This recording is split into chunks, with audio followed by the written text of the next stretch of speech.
Hi, welcome to the My Curious Mind podcast. I'm your host, Stephen Rulo, and we're super excited you're here. If you're a fan of the show, please hit that follow button below. Follow us on Spotify, and that's just the easiest way to keep up to date on everything My Curious Mind pod. If you're wanting to be on the show, email us at mycuriousmindpod@gmail.com. Once again, that is mycuriousmindpod@gmail.com. We want you on our show. Finally, if you are a fan and you want to contribute, hit us up on that email, mycuriousmindpod@gmail.com, and find out in ways to invest in My Curious Mind podcast. Finally, if you're a company and you want to work doing some advertising, getting your company out there to the people, hit us up once again at mycuriousmindpod@gmail.com. We want to help your company grow. We want to help get your name out there to the people and everything. Without further ado, please enjoy the show.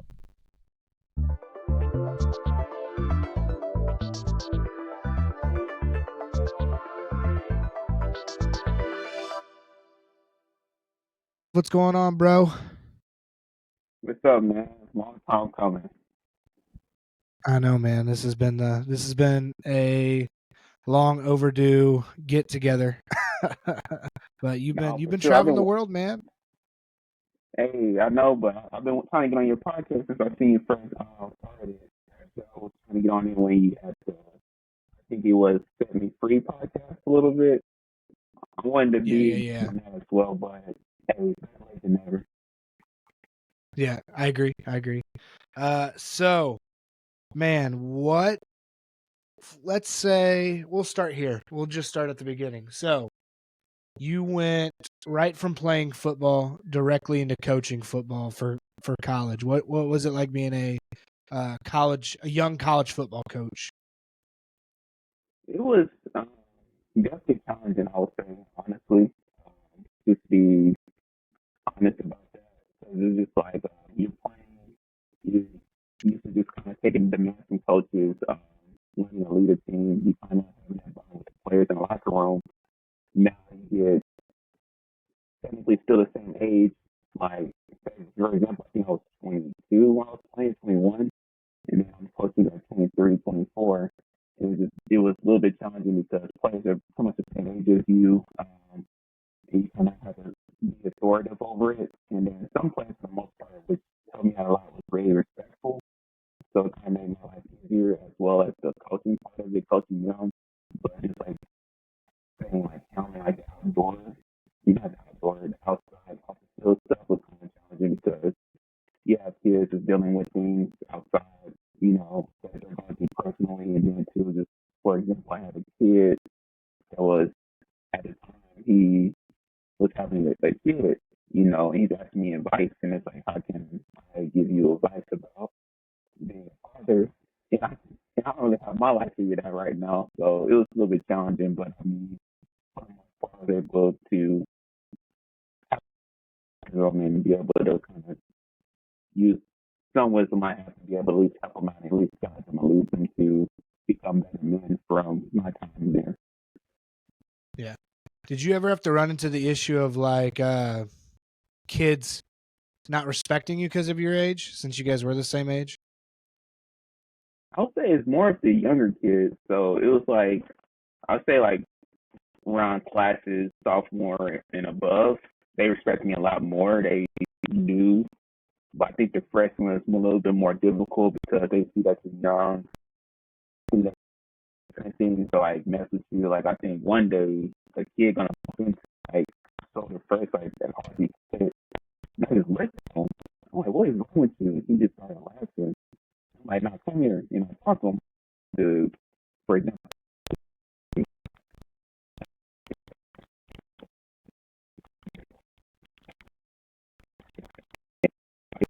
it's just me. He's joking with you. I'm like, if you don't joke with him, don't joke with me. Like, I might not be as old as him, but don't disrespect me. You want me to respect you. So, yeah. So it's like, just here and there. Yeah, I feel the same way. Like with middle school, it's like because I mean I'm still older than them, but I could be like their big brother when other teachers are like their parent. Parent age, it's a little bit different. They think they can get away with a lot more and like say a lot more. And I've had to draw the line of like, hey, I am your teacher. Like I am. This is what I'm here to do. I'm getting paid to educate you, and you will treat me like an educator, not like a homie. And so, and me, I kind of it's a hard line to draw, but coaching high school, I've never had that like, oh, Coach Rulo's a bro. It's been like Coach Rulo is my coach. You know what I mean? So I think Yeah. it's similar like that. But I think teaching and coaching are like they're similar because you're teaching something, but I think there's more respect for a coach because like you just that's something you want to do, and like for kids that are learning science, they don't necessarily want to be in science class, so it's different. Yeah. So you get done or you coach college football, and then but you're still like, man, I still got some left in me, you know? Like I don't think this dream's done yet. So walk me through like the getting into overseas professional football. Like what was that from a standpoint from being in the States, communicating with people over there? All right. So really kind of give a shout out to Sean Brooks, big bro. He's my homie, best friend, one of my best friends. So actually, kind of, I remember like our senior year, we kind of talked about playing, but I knew for sure I wasn't going to the NFL. Like, I mean, that was really like a big joke. I let go of that dream after like my sophomore year of college, but I knew I wanted to for sure go to Europe, and that was the goal. And then once I got into coaching, I knew I was competing to play, but I was just kind of just like, I gotta be at peace with this coaching. And then Jeff happened. It was something that we went to school with. I'm not sure if you remember her. Forgot her name. They call her Steve. Something like that. I forgot her name. Yeah. I forgot her name and everything. But that definitely inspired me a little bit. It was like, yo, like we're from the same age, and he passed away, and it kind of inspired me. Hey, life is short to not chase the things that you passionate about. Mm-hmm. And then Sean kind of talked to me a little bit and kind of influenced me. And then eventually I said, you know what, I'm gonna give it a try. I fail, but I'm gonna at least try. And then we got a Europe player started reaching out to teams, and then I was kind of feeling it scary because no one was reaching out to me because up to like the last time I played was in 2018, and this is around 2020. Before COVID happened, so like I was trying to find teams. No one really wanted me because I had no updated film. And then luckily I knew a guy named Chaz Brooks. He put me on the team called Missouri Express, and we coached there. I had the opportunity to go, but early COVID hit, and then after that, we were much better at phase one. I went for a team again, and then thanks to Sean, him playing in the team, knew I'm like, okay, Sean's playing right now. I know for sure there's a team that's looking for imports, and then I got lucky. Messaged the team that actually played them in like a few weeks, and they needed Americans, and that's an opportunity. So I can thank Sean for that, for kind of starting off my career and everything, for sure. Yeah. So going over there, like what is like the contract like discussion? Like do they call you and say, "Hey, we want to offer you this," and you agree? Like did you have to get an agent, or are you self-representing? Go through that process of the I don't call it recruiting because it's not really recruiting. I guess it is recruiting, but that process of like being a pro athlete, that first initial contract negotiation. Yeah, so it's kind of getting yourself. So when you're a rookie, at the time I was a rookie, so I kind of just like was okay, whatever they talk to me, I'm gonna take it. So I'm just trying to get over there. So like for me, that you set up a Zoom call the very next day after they reached out to me saying, hey, we're interested in interviewing about the team, goals, what they expect, and what they can offer me. So I mean, I'm just strictly honest, but I'm gonna get paid millions overseas, but it's not America. but if I was playing like soccer or basketball, I'm gonna do football. You're not touching. But that's kind of what it was for me before during that time because of you know, the deal didn't good enough for me at the time. I kept it different, but now like the older you get, you kind of learn how to negotiate contract. I was a little bit more easier for me to negotiate with certain teams because I don't want to waste my time and they don't want to waste their time. So some teams are playing hard for me and some teams want to negotiate. So you went from not Greenville, Jacksonville, that you were going to go to Germany, COVID happened, and then you ended up in Spain, back in Texas, and then you went on to Germany, right? So what was that like?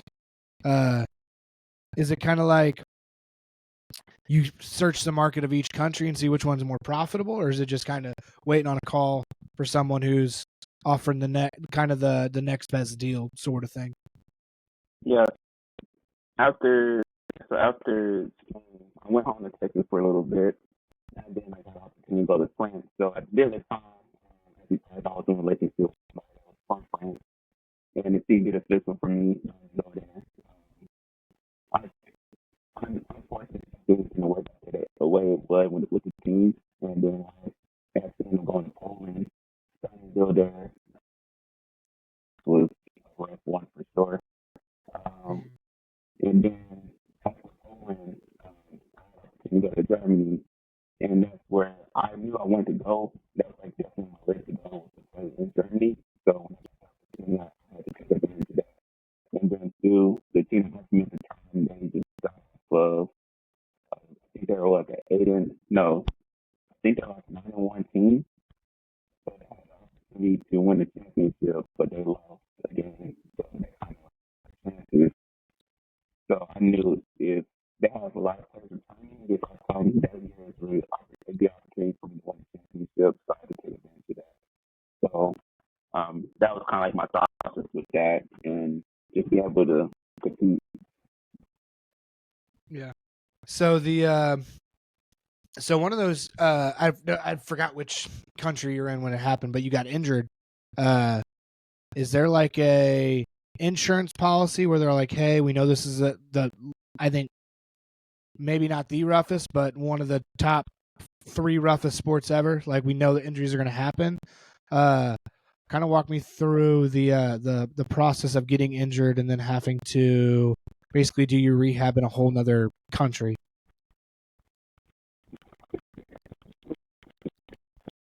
Praise God. But the fortunate part is before my birthday. But once we got the insurance cover, it was pretty good because in Europe, health insurance is like affordable.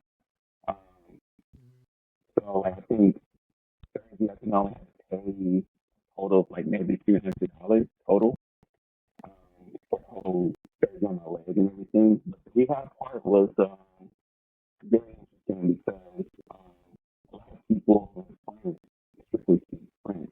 So I couldn't really speak the language. So we did our best, me and my husband did our best to kind of look for people that have experience working with athletes. And we found one guy that was able to speak English. So I went to him for maybe like a month at most. And I didn't like the way he was doing things. He was falling asleep during the session. Like, he was in the middle of like doing things for my leg and he was just falling asleep. So I'm like, you know what? I know enough information. I see my videos. I work with a lot of like coaches. So I put up a plan on my own and I just pretty much did rehab on my own. And pretty much, I think I was predicted to be out for 6 months. I came back in 4. I was also walk. I wasn't supposed to walk until month 2. I was walking in month 1. And I started jogging around like month 2, month 3. And then I was like towards the end of like month 4. So Yeah. Dang, that's crazy. So my next question was going to be the language barrier, but you answered that one there. But so just walk me through like the kind of the athletic ability, because a lot of these guys, they're they don't grow up playing football, or maybe they do, and it's just misrepresented in America that everybody else doesn't play football except us. So kind of walk through, like, is it hard, like, getting your other players up to speed to where you are, since it's just like a little bit more advanced, I'd say, here, especially growing up in Texas and playing in Mhm. the Dallas area of very competitive ball. I guess kind of go through the competitiveness of your Europe football. Yeah, so in Europe, pretty it's pretty interesting actually when it comes to that because a lot of guys, I would say, older guys that are like they in a gym 24/7. So some guys they'll be interested in the sport but scared to play, and then one day some actually just have natural ability to be able to play the game, and then actually being coached players or coaches that come over there and invest in the program. So they kind of learn to like count in different like youth programs, and that's how they learn. So like my experience in Germany, I would say younger kids are more athletic compared to like other countries where kids are like 18, 17, have a clue how to even catch a football or run around the correct way because they wasn't coached compared to the team I was on in Germany where they kind of already had their coaching in advance because camps were going out there. It was pretty more serious in Germany. So like more kids were kind of like they're more developed, you know. So like there's kids where like post I feel like okay, if they come to the state within a year or two, they're gonna be pretty like established athletes compared to staying out here and just getting coached, you know. So I feel like some kids Yeah. are ahead of where it should be. So like it's kind of crazy. Like for me, I wasn't able to do it for 3 years, truthfully until college. I Mm-hmm. was teaching kids at the age of I'm gonna say around 10, 13, how to do cover two and cover three the correct way and understanding they're able to understand the patterns, what's going on, what they see, what they don't see. And it's crazy like the IQ like out at an early age because they didn't have American coaches. Yeah, our like bringing up players is, from like a high school standpoint, it's like weird because like I'll get freshmen who've played football their whole life and they have no idea anything football, and it's like, what have you?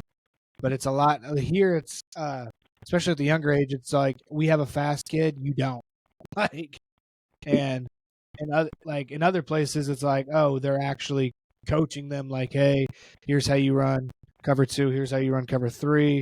It's how you run cover four against those very, very fast receivers you don't want to get beat Yeah, deep over the top with. Uh, and it's like here, because when I went to Guatemala this summer, I got a chance to coach flag football with like the kids at the orphanage, and it was like they understood, like, it's super easy to go out there and be like, hey, catches, like I didn't have to teach like, hey, here's how you catch a ball, here's how you here's how you run a route. It was like I was more teaching like, oh, like I could get to the more schematics of things, even though there was a language barrier, because these kids were just already athletic. You know what I mean? yeah, Um, yeah, and it was like they were like retain more information better. I don't know if that's just like a culture thing of being in America, or if it's just like they were actually interested or what. But it was like I could yeah, teach kids in Spanish better than I could teach kids in English. It felt like. yeah.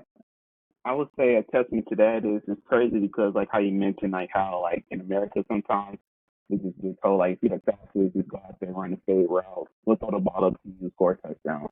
And it's just like some kids just like for me, from my standpoint, like I would say I was a terrible football player in high school because I had no IQ of the game at all. All I was told is stay outside, hit hard, and don't have to touch them. That's all I was really told. I never was really told any schemes, schematics, or anything until I went to college. And then I learned a little bit better more when I started coaching. And it's just like kids, I feel like too, it's just like with them, like in different countries, they're a little bit more hungrier than kids. Because kids in Europe, when they want to play football, like some kids that want to play at the Division One level or college football in general, they don't even care the division. They just want to play college football.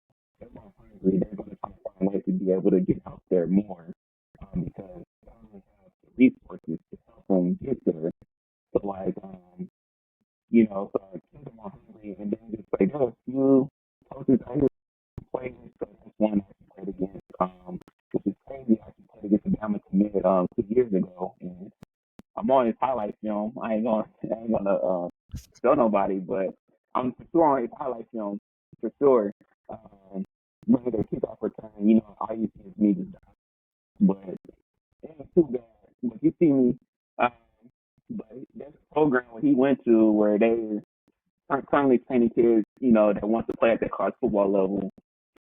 And I feel like he's doing, so the coach name is Josh. He's doing a really good job of bringing out coaches to Europe, coaches to Europe, and then players from Europe to the U.S. To be able to play. And those players actually making like instant plays in like games. So I feel like the hunger for kids in Europe are a little bit more. Well, I'm not even gonna say Europe, just in like outside the U.S.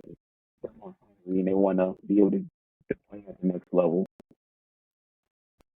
Yeah, I mean it's so I feel like, and I guess I've only been to Guatemala, so I can only speak in Guatemala. It's like all the kids are good at soccer, but because soccer is such a more cardio driven sport, it makes them naturally good at every other sport. Like they can pick up on every other sport just because they never get tired. It's like, oh, I can stay out here and practice a million free throws all night because I'm not tired because I'm sprinting over 100 yards back and forth in soccer all the time. With here, we really like it's 4 to 6 seconds. That's all you need to train when you're lifting. That's all you need to train is 4 to 6 seconds. And I feel like it's harder. Like I think that was a testament. Now we didn't when they did the like the U18 where they traveled the world, and it was like America was getting smoked. Now, did America put their best players up front? Heck no, because there were some defensive backs that were a little suspicious. But it's like, no, these other teams are just way more in shape than us because we're training 4 to 6 seconds, and that's it. You know what I mean? So, awesome. Go ahead. So,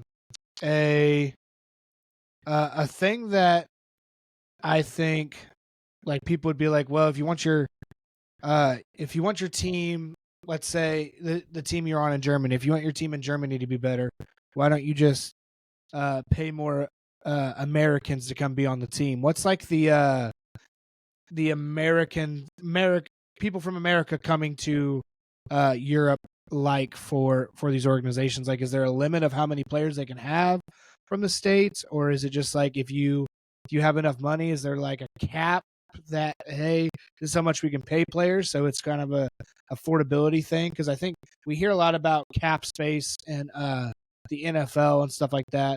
So what's the like the cap or how they pay guys to come over? What's that like for these teams over in Europe? Yeah, that's actually a good question because no one really thinks about that part. And that's what makes free agent player that comes for a team is more difficult and it's challenging because I think one is just about who you know, but at the same time two is about how talented you are, I guess you can say. But I think for like most teams, like for most leagues I've been in, so in Germany for sure, I'm assuming there's I think each team. If people listen to this, I might get roasted for it. So I'm assuming 5 American import is allowed on the team. So 2 on defense, 2 on offense. And then, some might just do one for it. But most likely, more people probably see like 4 Americans, sometimes 5 for the backup. And then, like other countries I've been in, only 3 Americans is allowed on the team, plus like a school 4 players. And then others is just 1 American on the team. And like in Poland, it's only 2 Americans per team, so 1 for offense, 1 for defense, and they can't play on the same side of the ball. So it's really challenging to come to that. But I'm gonna say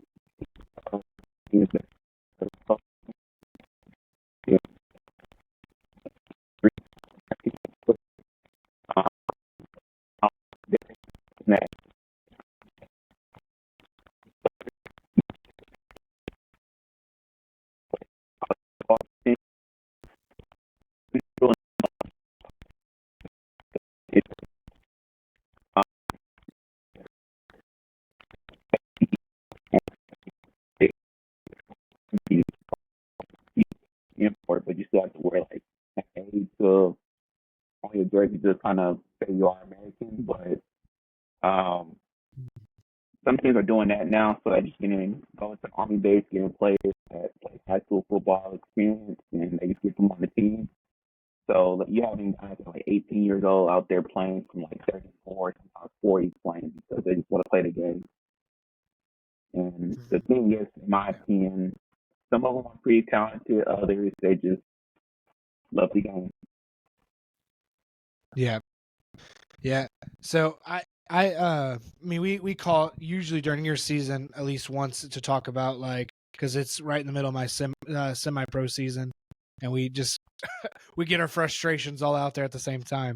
But it's like, dude, it's weird. Like, and we were talking about this a little bit before we started, but like semi-pro is so weird because you'll have like dudes that are just all like, hey, I played and I'm not done playing my best ball. Like, I just want to keep playing for a little bit.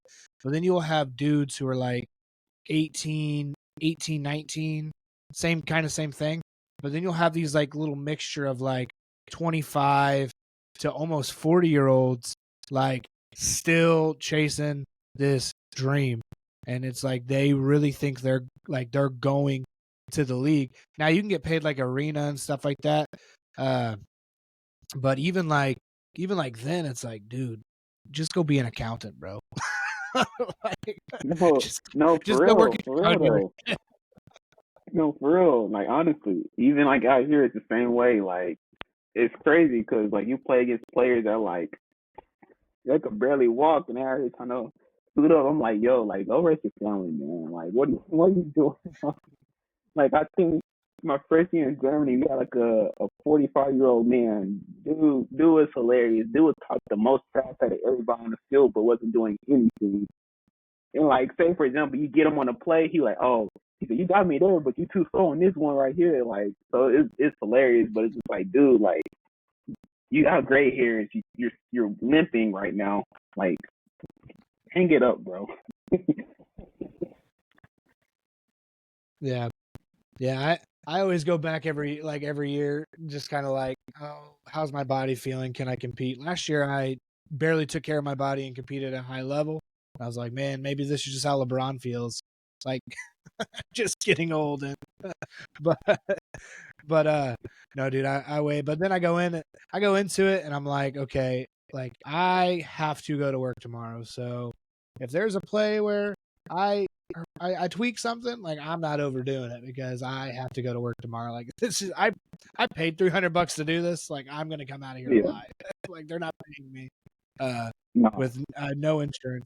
Semi pros really like these guys who could probably be decent like position coaches in high school, like just having this head coach dream that they're not really cut out to be a head coach, and they're like, you know what, I want to own something, so I'm going to own a semi-pro team, and that's kind of what it's like in the semi-pro world. But yeah, dude, they're selling seashells to beaches, bro. Like they're just all like, hey, you're gonna have the best seashell beach ever, even though seashells just wash up on the on the beach by themselves, man.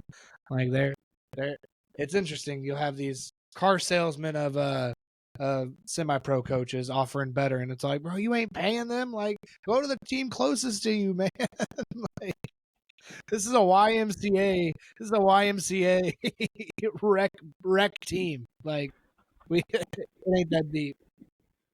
no, I feel that. I feel that because it's just like I'm not gonna get into. I'm gonna get into that a little bit about how teams be trying to offer you too as well. But it's funny how you saying about the whole taking care of your body. So I take care of my body pretty well. I say not as big as I was like my first year, but I'm still stretching. I'm still doing what I need to do, eat correctly. But I'm not even gonna lie. On the football field, the older I get, I make more business decisions now. I'm not even gonna lie to you. Like, if there's a guy that's like 235 coming at me full speed, I'm not gonna take him head on. I'm gonna come at his legs. If I miss a tackle, I miss a tackle. But there's sometimes if I know I could just quickly just put some at him down, I'm gonna do that. I'm not taking on no hits or no nothing because the older I'm getting, I'm like, hey, my body comes first before this game. I ain't gonna lie to you.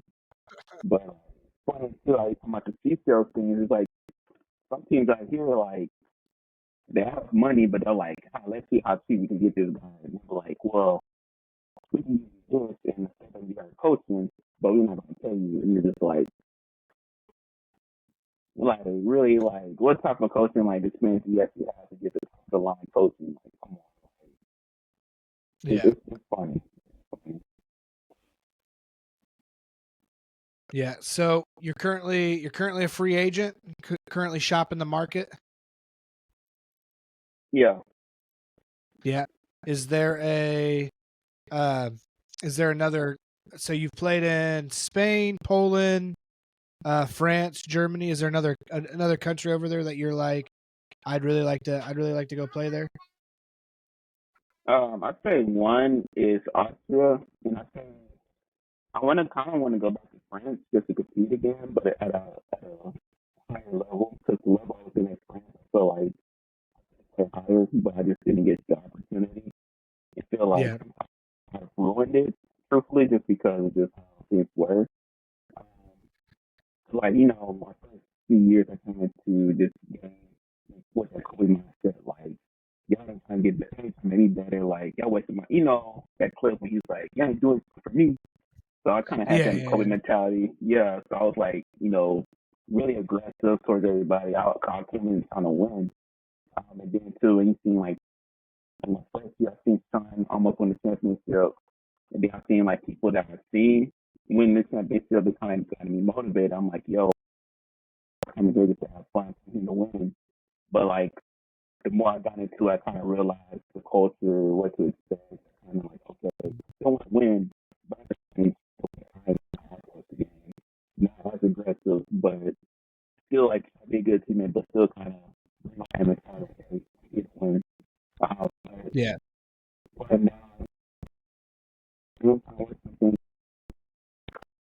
if I will be playing again this year, I could play somewhere where it's just be like Austria or like come back in like first division France or division two. Yeah. Is there any goals or aspirations to come play arena ball here? Like I'm sure you know a little bit more about that world than I do just because you're in that the money making aspect. But is there like uh a goal to come back and maybe get on one of those the more of the higher paying ones? I know that they sell semi pro arena ball dreams too, but I didn't know if professional arena is something that's in your mind. No, no, no. Them boys hit too out there for me. Nah, man. If I was to ever play arena ball, I'm gonna have to play receiver. Like catching the ball, I'm going down. I'm not, I know that's 2 yards. I'm going down immediately. Them boys hit too hard out there, man. And Yeah, even now, but I'm running the ball. If I'm about to get hit, I'm like, that boy's different. yeah, yeah. It's weird too because it's like they've softened softened the hitting up, but it's almost because they had to because guys are just built so different now. Like they just move so much faster and hit so much harder. And Yeah, people are like, oh, they used to hit back like hard back in the '90s. It's like, no, they just didn't have any flipping rules. Like, yeah, now we and have they didn't have no technique. morals. Yeah, yeah, they had no technique back there either. And plus, too, some of them was shooting up roids and stuff. Now we got people that just naturally big and they just like it's different for sure. Yeah, I think O line and D line play has evolved so much.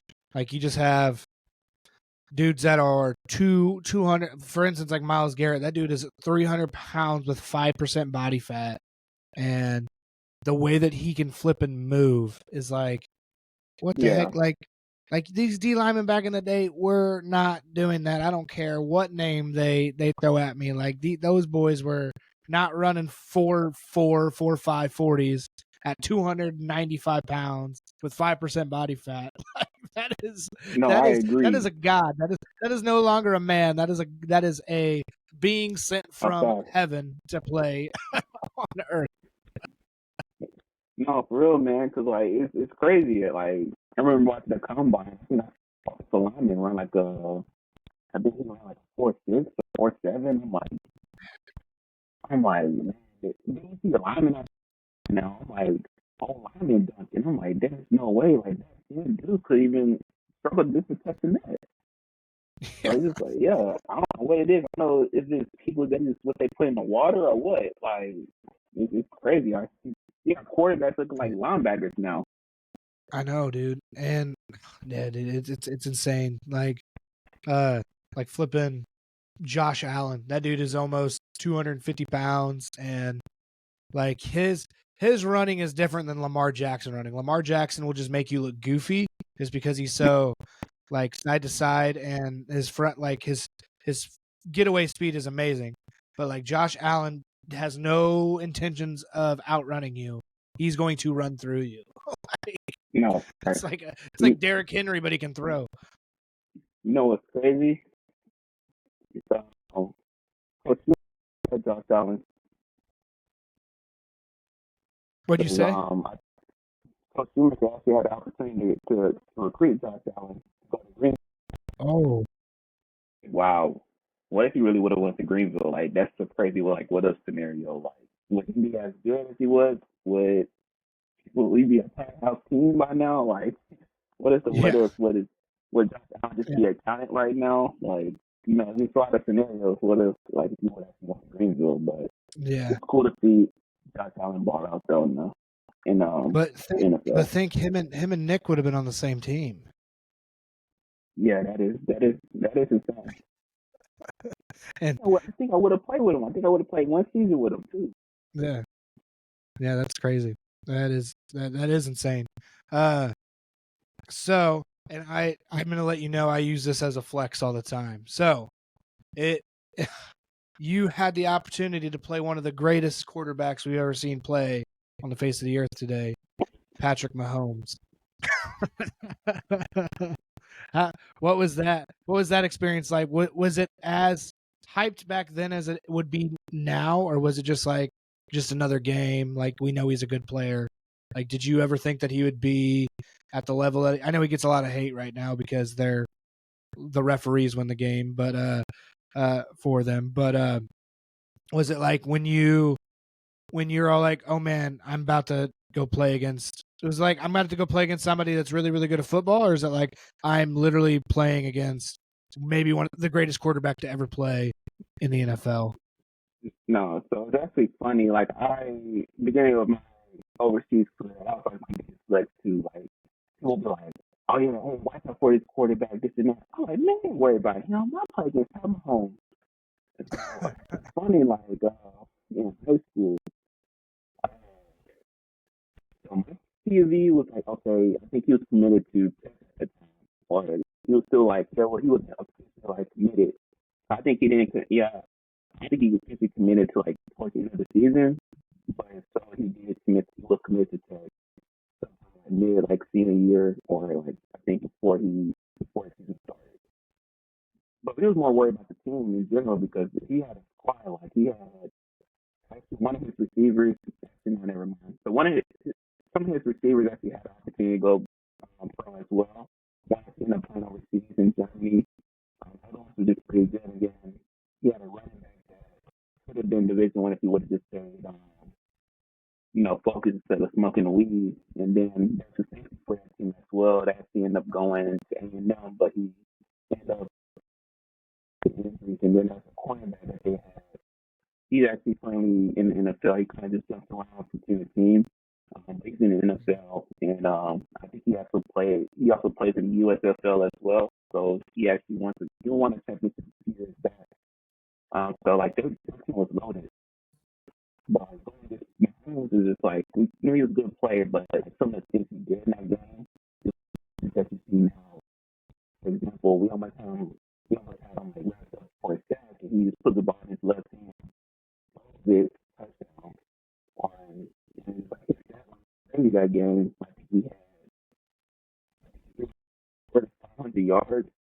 He had rushed for 100, standing on the ground, and I think he had like a total of 6, 7 touchdowns that game. That's crazy. I know he had for sure 2 rushing, and he had like four or five. Yeah. But like the game plan, no, give it to the justice. So DC wanted us to play nickel the whole game, man-to-man coverage, and instead of line to just like a 3-man line to rush the whole game.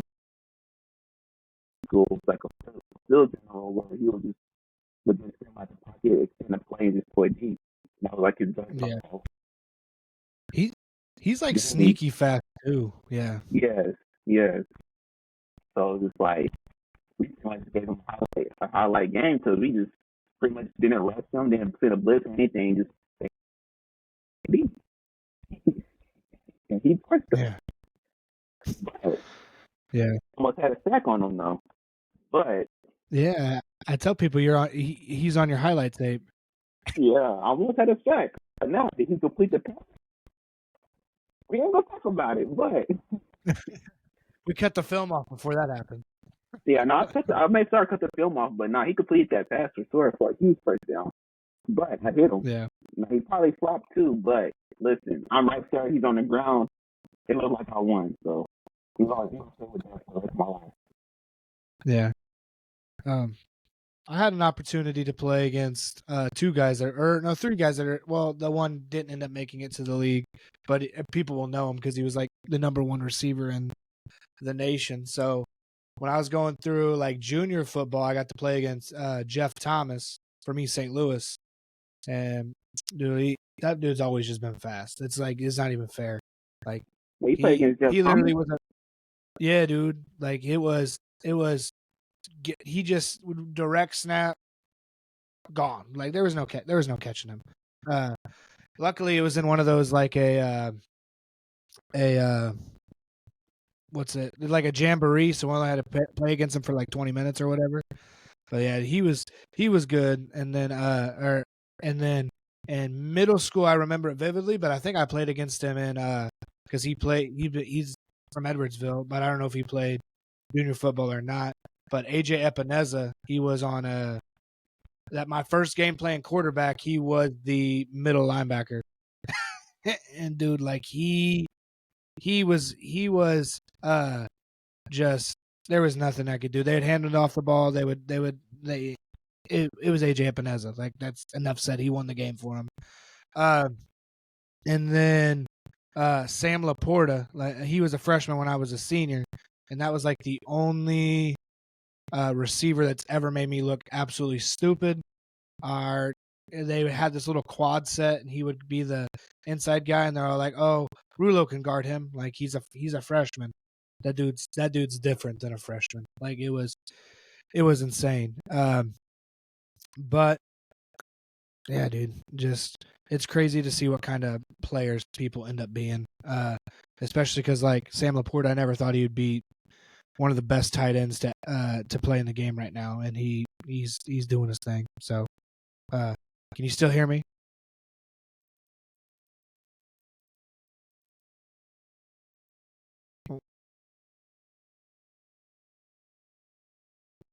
Hello? All right. Yeah, so sometimes it'll like I won't like it'll be breaking up, but I know it's different because you have to listen to my questions and so oh, he went away.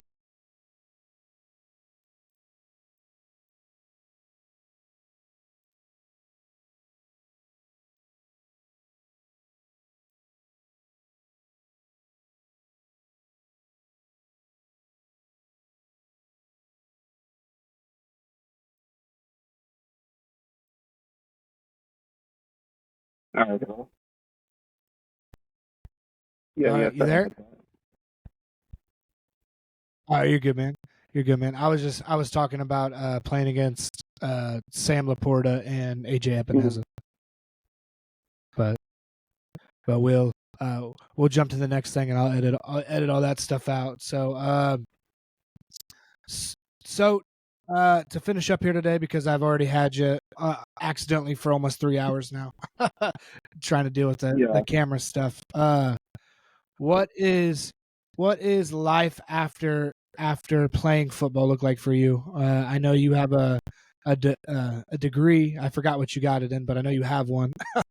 Are you looking into continue to go into coaching, or to do coaching again, or like what is life after playing football look Yeah, like so for you? actually currently right now, a lot of like opportunities that I'm trying to take when it comes to playing overseas is to be able to be involved with coaching as well. So I know for sure once I'm done playing, coaching is definitely on my list because my goal overall to be a defensive coordinator, be very close to being cool to see in the future.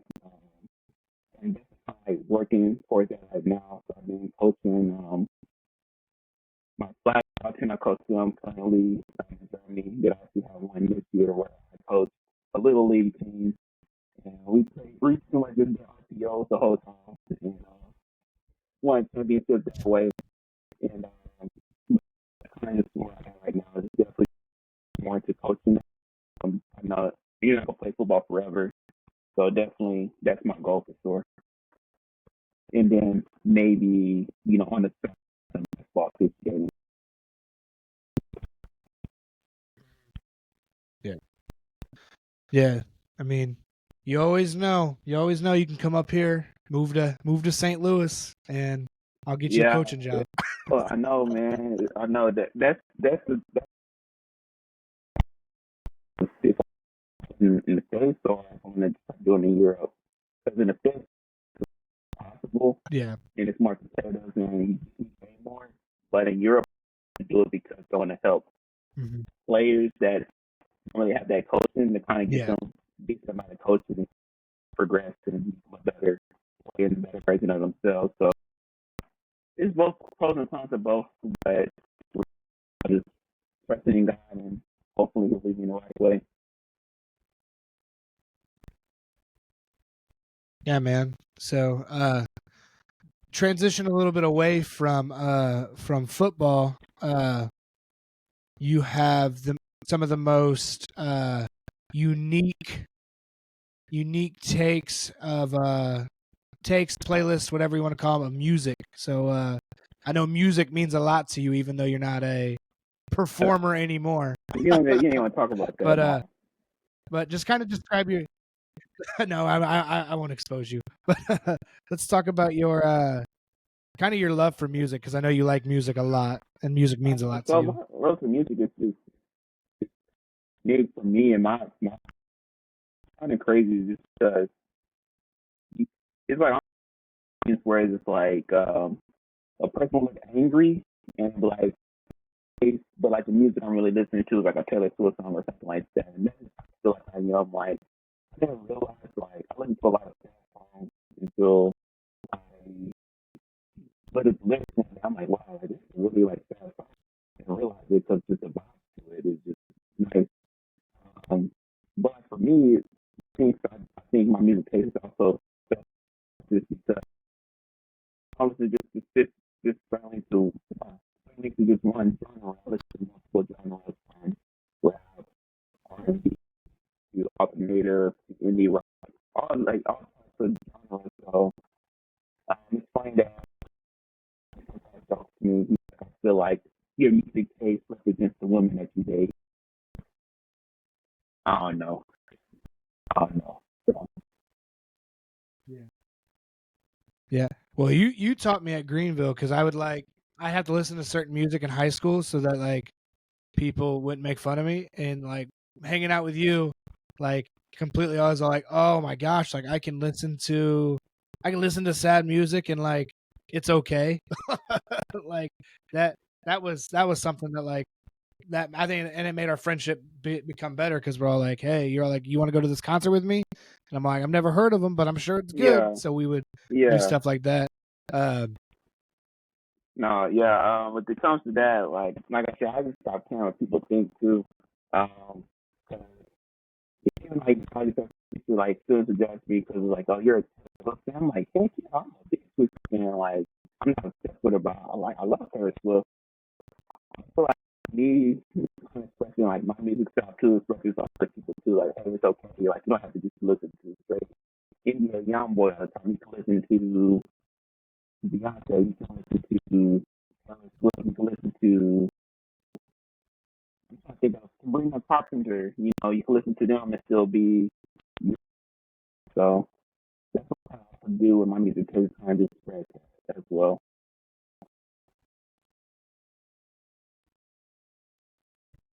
Well, man, it was great hanging out with you. I'm hoping this next stage of your negotiation, they just say, you know what, we're going to pay you $1 million and give you the best insurance ever. I hope. So if that happens, well, you ain't seeing me again in the face. So